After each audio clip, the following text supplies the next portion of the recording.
सबसे सेहतमंद लड्डू वो भी बिना चीनी और गुड़ के हम बनाएंगे, जो सर्दी, कमर दर्द, जोड़ों के दर्द को दूर भगाएगा, दिमाग को तरोताज़ा रखेगा और इम्यूनिटी को भी बूस्ट करेगा।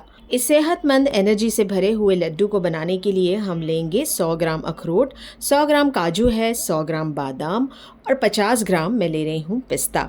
गोंद है 3 बड़े चम्मच, 2 बड़े चम्मच है खसखस, 2 बड़े चम्मच है अलसी, 50 ग्राम किशमिश ली है मैंने, 50 ग्राम कद्दू के बीज है और 50 ग्राम खरबूजे के बीज हैं। अब यहाँ पर मैंने ली हूँ कद्दूकस किया हुआ सूखा नारियल, ये रेडीमेड आपको मिल जाएगा। तो 1.5 कप है, करीब 150 ग्राम। पहले हम इस नारियल को भून लेते हैं। इसके लिए पैन में 1 बड़ा चम्मच देसी घी डालेंगे। घी हमें कम डालना है क्योंकि नारियल में भी काफ़ी तेल होता है। तो कद्दूकस किया हुआ सारा नारियल डालकर इसे मीडियम टू लो फ्लेम पर हमें भूनना है। हल्का हल्का इस पर गोल्डन कलर आने लगे, इसके बाद हम इसमें खसखस डाल देते हैं, साथ ही इसके अलसी के बीज भी डाल देंगे। अब तीनों चीज़ों को करीब 30 से 40 सेकंड के लिए हम भून लेते हैं। इन सब चीज़ों को एक बड़ी सी प्लेट या परात में निकाल लेंगे, जिसमें आपको सारी चीज़ें मिक्स करने में आसानी हो। अब इसी पैन में डालेंगे 3 बड़े चम्मच घी। फ्लेम को लो रखेंगे और हम सारा गोंद इसमें डाल देते हैं। गोंद को डालकर लगातार हमें इसे चलाते जाना है। गोंद में काफ़ी फाइबर होता है, तो ये लो फ्लेम पर अपने आप ही फूलता जाएगा और इस फाइबर की वजह से लड्डू जब आप खाएंगे तो आपका वज़न बिल्कुल भी नहीं बढ़ेगा। गोंद फूल जाए और इस पर हल्का सा गोल्डन कलर आने लगे, इसके बाद हम सारा गोंद निकाल लेंगे। इस गोंद को भी हम प्लेट में डाल लेते हैं। अब इसी बचे हुए घी में डालेंगे बादाम, काजू, पिस्ता और अखरोट। इन ड्राई फ्रूट्स के दाने बड़े हैं, इसलिए मीडियम फ्लेम पर हम इसे पकाएंगे। तो 1 मिनट के लिए इसे मीडियम फ्लेम पर चलाते हुए पका लेते हैं। ये सारे ड्राई फ्रूट्स भुन जाएं, फिर इसे भी निकाल लेंगे हम प्लेट में। अब इसी घी वाले पैन में मैं डाल रही हूँ और 1 बड़ा चम्मच घी का। इसमें डालेंगे कद्दू के बीज और खरबूजे के बीज। दोनों चीज़ों को हमें मीडियम फ्लेम पर 1 मिनट के लिए पका लेना है चलाते हुए।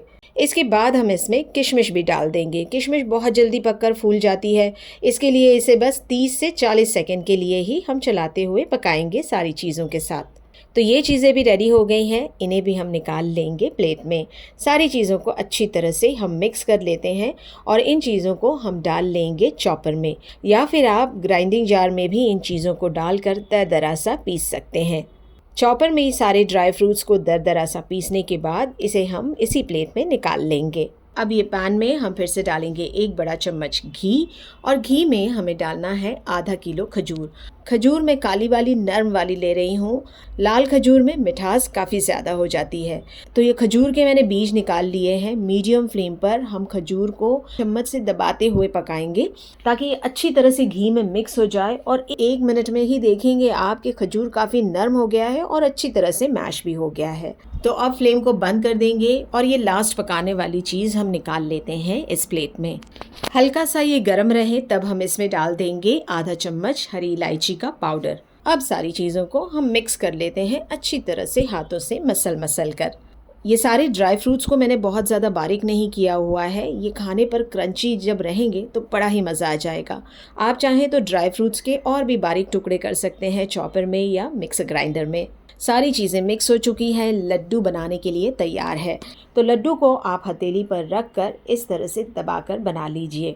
मीडियम साइज़ के लड्डू मैं बना रही हूँ। इतने चीज़ों में आप करीब 35 से 40 लड्डू मीडियम साइज़ के बना सकते हैं।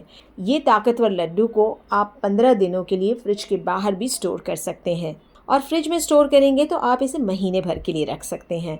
ये ताकत से भरे हुए लड्डू को आप सुबह में एक दूध के साथ खा लीजिए या फिर आप इसी तरह से इसे खा सकते हैं।